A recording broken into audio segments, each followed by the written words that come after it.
I'm not going to throw out numbers here at this point, but we're prepared to deal with several dozen fatalities as a result of this fire. We don't exactly know how many. We can confirm at this point that we have 9 deceased.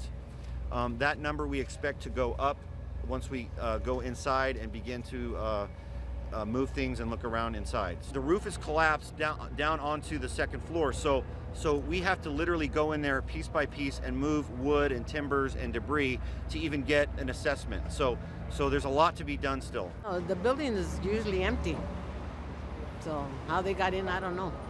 And I know there's a lot of flats around here that are, like hangouts for artists and stuff like that.